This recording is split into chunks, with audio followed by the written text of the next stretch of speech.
कई ऐसे माशरे नाज़रीन जहाँ पे समाजी हिकमतों के पेश नज़र इस्लाम ने मर्दों को एक से ज़ायद शादियों का हक दिया है।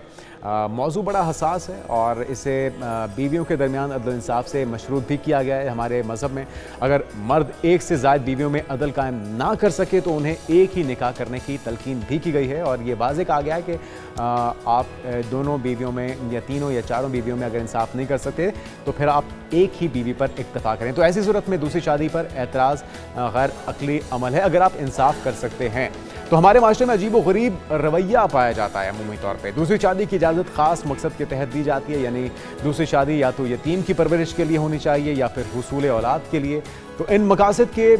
अलावा अगर कोई शख्स पहली बीवी के साथ बज़ाहिर खुशगवार ज़िंदगी गुजार रहा है तो कहा जाता है कि इसे शादी की ज़रूरत नहीं है। मामला है क्या और हमारे मुल्क में इस पर इतनी लेदे क्यों होती है?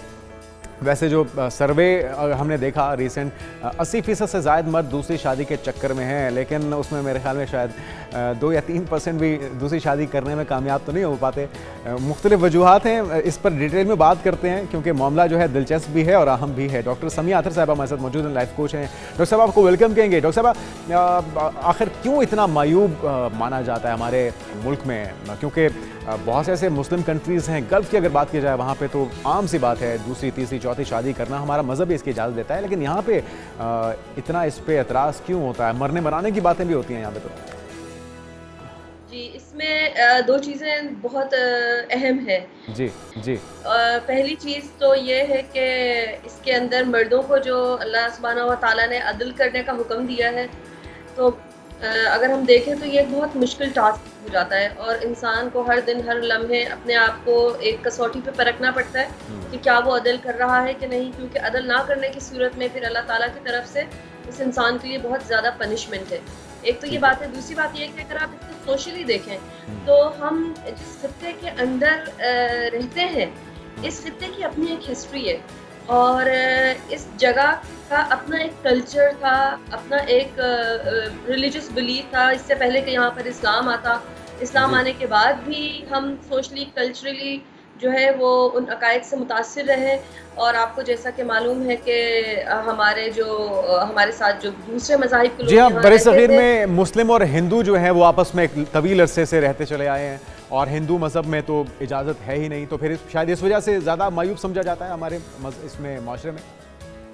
तो उनके यहाँ तो आप देखें ना, औरत तो एक ज़माना था ना कि जब औरत को उसके शौहर के साथ जिंदा जला दिया जाता था, जी कर दिया जाता था। तो इसलिए दोनों तरफ से, यानी अगर हम देखें तो मर्द के लिए भी रिलीजियसली एक मुश्किल टास्क है, अगर हम औरत के पर्सपेक्टिव में फिर ये भी किसी की दूसरी बीवी बनना या अच्छा डॉक्टर साहब, कोई इसमें मजहबी बंदिश तो नहीं है कि अगर आप औलाद ज़्यादा चाहते हैं या बेटा चाहते हैं या कोई इसके साथ हम किसी चीज़ को नथी कर दें कि जी अगर आप रिस्क में इजाफा चाहते हैं तो इस वजह से आप दूसरी शादी कर सकते हैं, इसी किस्म की तो कोई मुमानियत नहीं है हमारे मज़हब में? कुरान पाक को देखें और अल्लाह सुब्हानहू तआला का बयान देखें तो अल्लाह ताला ने तो इसको किसी चीज़ से कंडीशन नहीं किया सिवाय एक चीज़ के, और वो है कि बीवियों के दरमियान बिल्कुल मसावत,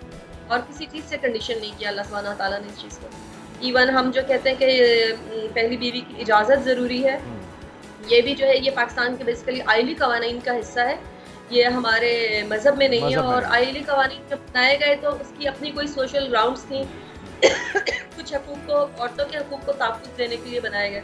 अच्छा, अगर इसमें आपकी राय क्या है? क्या इसके यकीनी तौर पे हमारा मज़हब इसकी इजाज़त देता है और वो नेचर के मुताबिक भी होती है, उसके कुछ ना कुछ फ़वाइद भी होते हैं? आपको लगता है कि वो माशरे जो कि एक से ज़्यादा शादियाँ वहाँ पे की जाती हैं, यहाँ पे उसको टैबू नहीं समझा जाता, उसको कोई बुरी बात नहीं समझा जाता,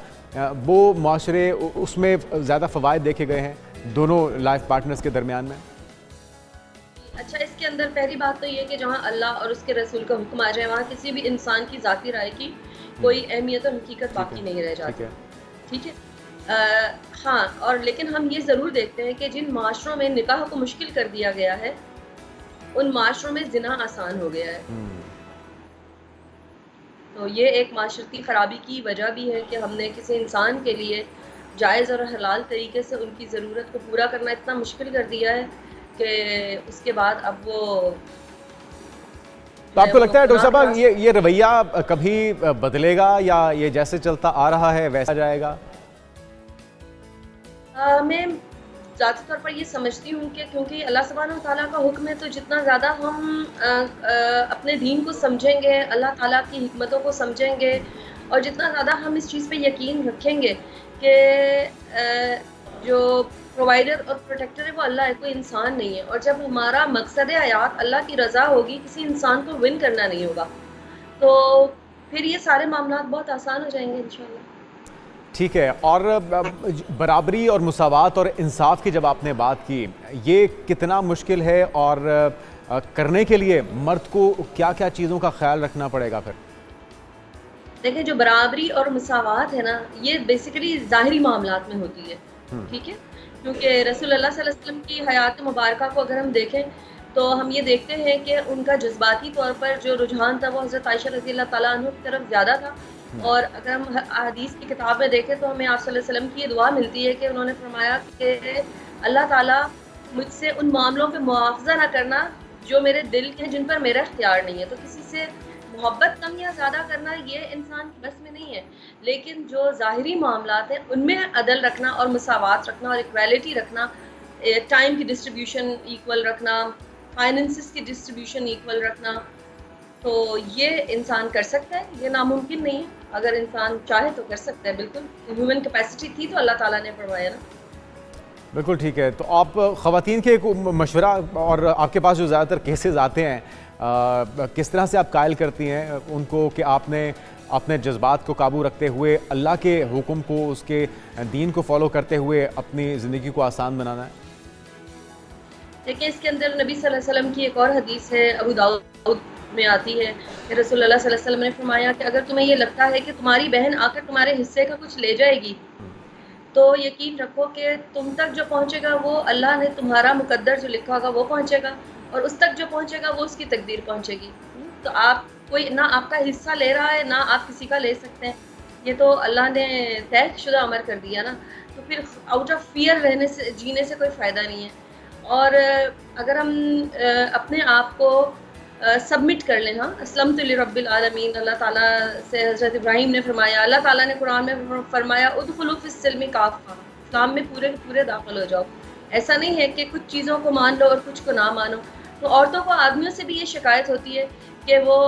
نماز، روزے اور حیا اور باقی کے جتنے بھی اسلام کے احکامات ہیں ان سب کو اسکپ کر کے، ان سے سب سے جمپ کر کے، اور وہ سیدھا کا سیدھا بس شریعت کے ایک ہی حکم کے اوپر اپنے آپ کو نافذ کرنا چاہتے ہیں اور اسی کے ذریعے ساری نیکی کمانا چاہتے ہیں۔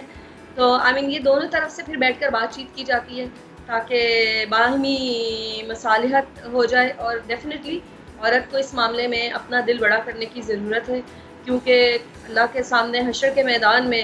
آپ کسی کے حصے کا یہ بوجھ لے کر تو نہیں اٹھنا چاہیں گے نا کہ کسی نے اس لیے گناہ کیا، اس لیے زنا کیا کہ آپ نے اس کو نکاح کرنے نہیں دیا تھا۔